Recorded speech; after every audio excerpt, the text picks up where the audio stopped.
really say, look, we're confronted with this in an everyday sense in terms of our own senses of simulation, the real and the fake, and so forth.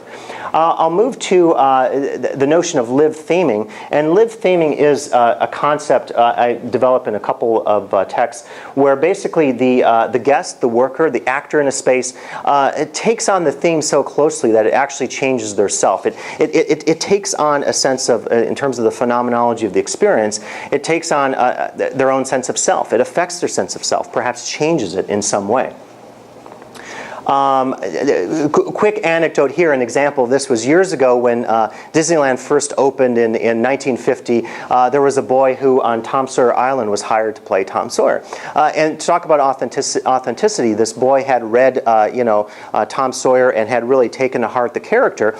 And so he sort of would get into fights with some of the other kids who would visit Tom Sawyer Island. Of course, he was fired because the sense was, well, that's you're taking authenticity too far. We don't want you to actually beat up the guests at Tom Sawyer Island. But in the sense of this worker playing the theme, to talk about live theming, he was doing it probably more appropriately or more authentically than anyone else ever had or ever would after he was fired. The second example of this is the idea of dark theming. And if you go on the internet, you see, just the other day, John sent me a link of a Hezbollah theme park, where they would sort of teach kids, the values of Hezbollah, so kids could have machine guns and play with these. This is in Tokyo, cannibalistic sushi, so you could eat your sushi off what's made to look like a corpse. This is a coffin restaurant in the Ukraine. This is it's closed. It was called Buns and Guns. It was a hamburger gun theme place in Beirut. What an appropriate theme for a city that's been ravaged with warfare and fighting.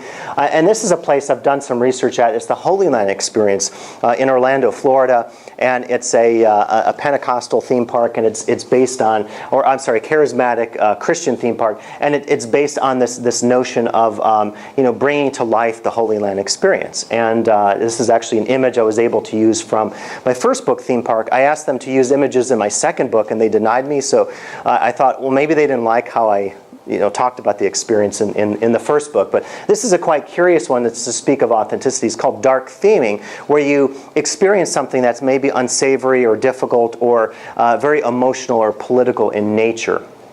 And this is you can't see this, but this is a restaurant in Mumbai, India that closed. I also talk about this in the theme park, called Hitler's Cross.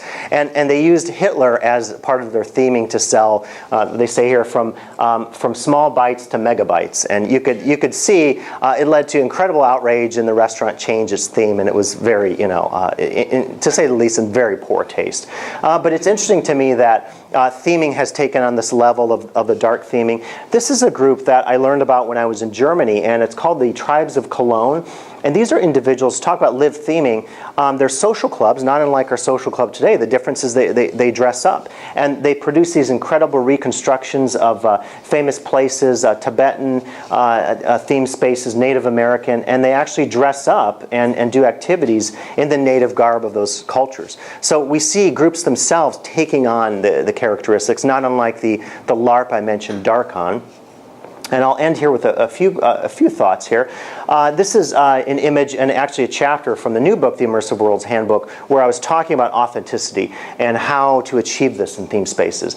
And one of the things I'll mention here is my own unease in terms of making this transition from an academic, again, someone who worked in a theme park, someone who's consulted, done work for Disney Imagineering. And as I've made that transition, it's really challenging for me because how I consider this notion of authenticity as an academic versus as someone who is thinking about this more from a practical or phenomenological applied everyday perspective, there's a bit of a disconnect, and I don't have time to go into that, but it's something that I'm thinking about in my current research. Let me jump here. I won't I was going to mention this very briefly. There was a theme park to go on the opposite extreme of authenticity called Lapland New Forest that opened up in Bournemouth and closed. And actually, the two individuals who opened this theme park were sent to jail for fraud.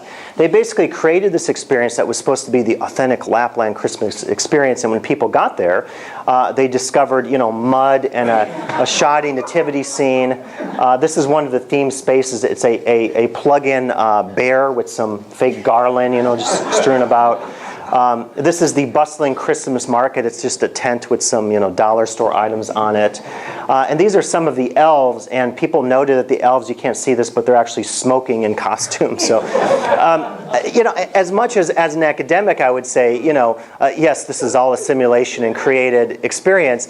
Clearly, a lot of us, if we went to a space like this, there would be something real about the sense of inauthenticity there. Now, we might enjoy it in the sense of winking at it and thinking, this is really, unbelievable that they thought this could be an authentic, Lapland experience.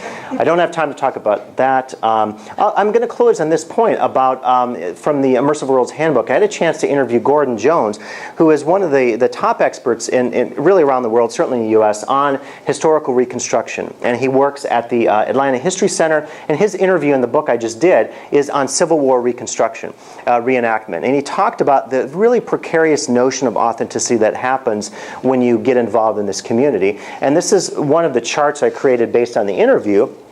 He talks about 3 camps, and I call this the A factor, the authenticity factor. The first camp would be the camp